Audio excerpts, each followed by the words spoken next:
it's Natalie here, and today I'm coming to you guys with a how to study. Sounds kind of weird. Tips and tricks of how to ace your finals, how to study for your finals, just things that I've learned along the way because I used to be horrible at studying. I didn't know how to study. I feel like I didn't really study in high school, and when I came to college, it was like a foreign language to me, and I didn't know how to study for all that information at once, and final exams are coming up. My final exams are in about like less than a month, and that's kind of freaking me out. Like, I'm not gonna lie, I am very, very nervous. Let's just not think about it. But anyways, I am here to show you guys like my tips and tricks of how to study basically, and I actually found this website that helped me a lot, and it will help me a lot because I didn't know about it last year, which I wish I did. But it is called lululearn.com. I will link it down below if you guys want to check it out. But basically what it is you can find other people's study guides on there, and then you can contact tutors, find people's flashcards, make little like group tutoring sessions all on this one website. So it's really cool because basically what you can do is you can also upload your own study guides. So you basically spend all year making notes and making study guides, because for every single test I make like 5 study guides just because I like rewriting everything, and then you put it to use and you sell it. And also that brings me to, if you want to buy your study guides, you totally can, because I know when I make study guides I like studying in groups just because it's easier for me to study in groups, because if I don't understand something I can like check out their notes and then kind of understand it. So if you ever missed out on notes or don't understand your notes and just want another person's brain to pick at, I guess, you can also buy your study guides off of this website. So it's super cool. You can do it by school, by subject, by like specific class, literally by anything. You can narrow it down, you can make it super broad, and you can buy people's study guides. But also you can find a tutor on there, and I know I had a tutor last year and it helped me so much. Like, I wish I knew about this website because the tutors are a lot cheaper and it's more students that are tutors, and for me, I learn way better when it's a student teaching me than when it's a professor, because I know a lot of times, honestly, this year my professors have been honestly like they're very just, I think, out of touch with how students can learn, and especially now I feel like we need to learn much more hands-on, and I feel like a lot of professors just lecture and they're extremely brilliant, and so they forget to explain what they're doing. And that's my biggest pet peeve. And I am in all math and science classes, so I need someone to explain step by step and what they're doing. And with students, I feel like we understand each other a lot more, so you can actually talk to this person. So I will link that down below for you guys to check it out if you guys wanted to. But now let's just get into the tips and tricks that I have for you. Tip number 1 might be obvious, but it is find a quiet place to study. I cannot study with noise. I cannot study with other people talking. Sometimes I like a little bit of white noise, maybe just a little bit of sound in the background. But typically I kind of like studying in a peaceful, quiet environment, which I show you guys my library. It is awesome. I am obsessed with NC State's library. It's called the James B. Hunt Library. It's like the best thing ever. It's so nice, and whenever I go there, I just feel like I need to study because everyone around me is studying also, but it's also just so quiet and peaceful, and you can reserve your own study room, which I normally do, and it is just awesome. So I typically go to the library. I cannot study in my room, you guys. Like, I don't know why, I just cannot do any work in my room. So what I recommend is going to a library, going to maybe a coffee shop is what I do also a lot of times. But yeah, just finding a quiet place to study is definitely going to be the most helpful tip if you are anything like me. Tip number 2 is to play classical music lightly in your ears, just kind of to distract from everything else. It's still like a little bit of noise in the background, but classical music actually has, like, I don't know if it's proven, but it has shown that a lot of people study better with classical music and that things register in your brain better. Because think about it, if you're listening to like rap music or pop music, you're going to be singing along to the lyrics, and then you're not going to get anything done. Classical music you don't really sing along to, it's just kind of a nice peaceful background. So that seems to help me just kind of focus on what I'm doing and kind of avoid not think about all the distractions around me, because even though the library is a quiet place, there is distractions just because there's so many people in one spot.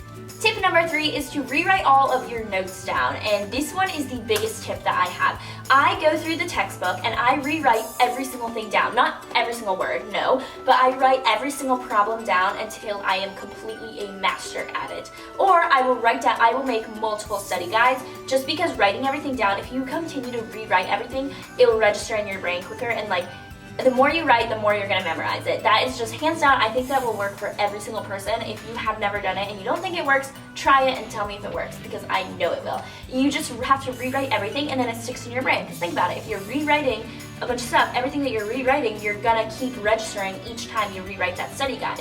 Another tip I have is to look at other people's study guides. This is kind of the same tip, but look at other people's study guides. It will help you so much. Whenever I have to attest to study for, I will kind of try to look up things. So on LuvaLearn, I look up other people's study guides. I know that if I forget something, if I keep rewriting the same study guide down and I miss information on that same study guide, it's not going to help me because I don't have that information. So make sure you compare your study guide to other people's, because that will help you so much, and that will just make sure that you know everything. And then if you're like, oh wow, I didn't know that you could think about it that way, or I didn't know we needed to know that, now you know. So definitely look at other people's study guides and rewrite them, guys. If you don't rewrite your study guides, I don't even know how you study, because that is the only way I can study, by rewriting everything and making sure I know it each time I rewrite it. Number 4 might sound like a weird one, but it is actually to wear comfy clothes, but do not wear PJs. Do not just lounge around in sweatpants and a big t-shirt and no bra and hair up, and that just doesn't help you study. For me personally, it might help you guys, but what I like to wear is I like wearing comfy clothes, but also clothes that I don't go to sleep in. So what I wore a pair of leggings, and they were actually like cute leggings, but they were still leggings, so they're super comfortable. Then I just wore a loose t-shirt. This t-shirt was from Forever 21, and a cardigan, because you can take it on or off in case you get hot or cold, because studying while you're really hot or really cold is the worst, so you can kind of adjust the temperature with this.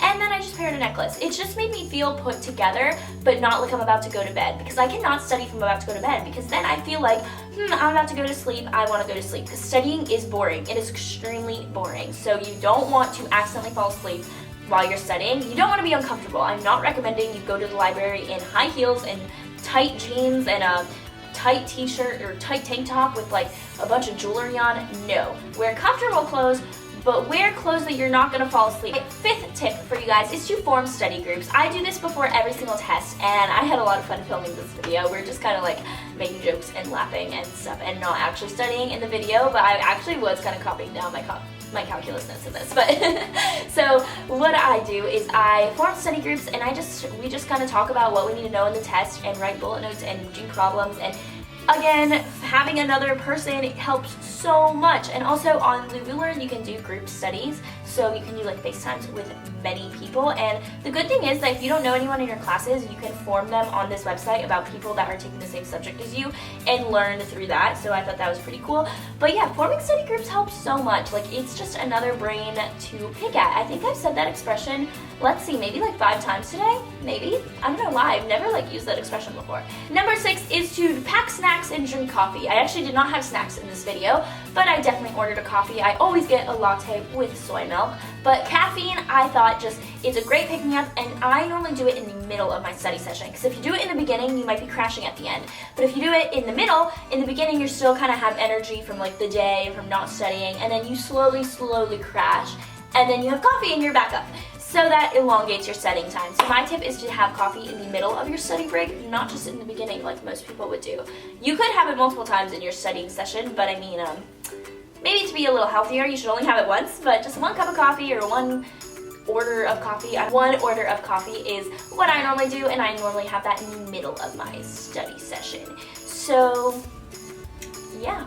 So I hope you guys enjoyed this video. I hope these tips help you out a ton, and I like having my videos be a little interactive, so please leave me comments in the comment section, obviously, and put your study tips on there. I want to know all your study tips, or I want to know just an extra study tip, or which of my study tips works best for you, because 1, that'll help me, 2, it'll help other people watching this video, and 3, it's so much fun to leave comments. So leave comments and give this video a huge thumbs up if you want to see like more videos like this, or more final exam helps, or if you want me to show you how, like, if you want me kind of like to vlog me studying. That sounds like the most boring thing ever, so I probably won't do that. But you know what I'm saying. If you want me to do something involving studying or literally anything else, like classes or telling you about my classes, let me know in the comment section below, and make sure to follow me on all social medias to kind of know what I'm up to. So I hope you guys love this video, and more videos will be coming to you very soon, so make sure you're subscribed to see all of them. Love you guys so much. Bye guys. Hey guys, it's Natalie here, and today I'm here with my best friend Grace. She has a blog. You guys have seen her in